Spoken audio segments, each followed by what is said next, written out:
Hi friends, today we will discuss a small clinical case of a patient presenting with gastrointestinal bleeding. Now I have started this clinical case series to help you understand some important concepts which are usually missed in the theory lectures. So let's get started with the case. A 40-year female presented with fresh bleeding per rectum, 3 episodes. Patient did not have any similar history in the past. No history of alcoholism and no history of smoking is present.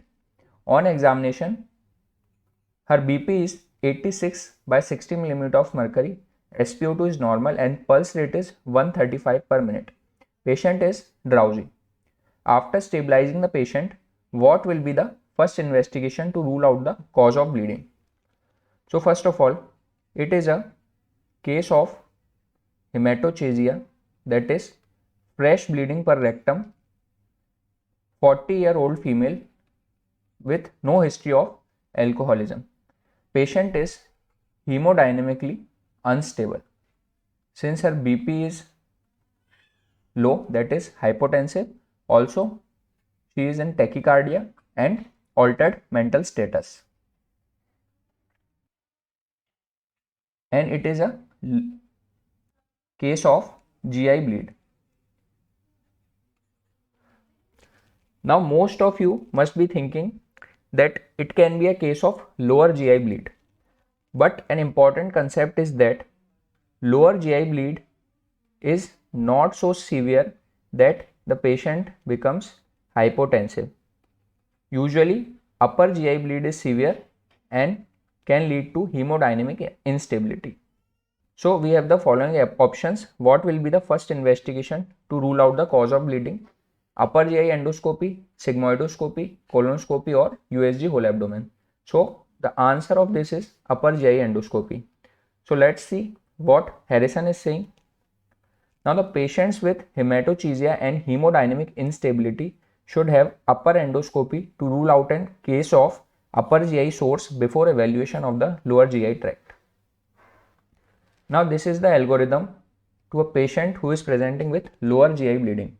If the patient is having no hemodynamic instability, that is patient is absolutely hemodynamically stable and the age is less than 40 years. So in less than 40 years age, colon carcinoma is less common.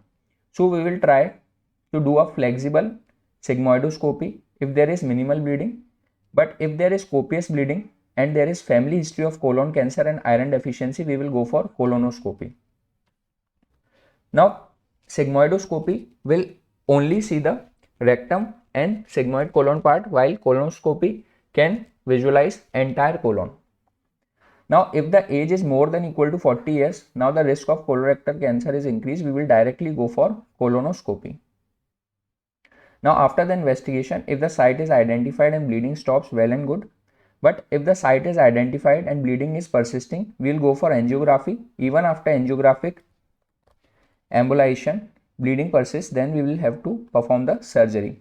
If the site is not identified on colonoscopy, we will work for small intestinal or obscure bleeding. Now what happens if the patient is hemodynamic unstable, as in our case? So the first investigation will be upper GI endoscopy. So this was the catch in this question. If no upper GI source is identified and patient is able to prepare for colonoscopy, go for colonoscopy. But patient is too unstable to prepare, then we will directly go for angiography. Even after angiography, if bleeding persists and instability also persists, directly go for surgery. But if now the hemodynamic instability is absent and patient is able to prepare, we can go for colonoscopy. So I hope you like this case, and it has given an important concept that patients who are presenting with hematochezia with hemodynamic instability, the first investigations to be done is upper GI endoscopy.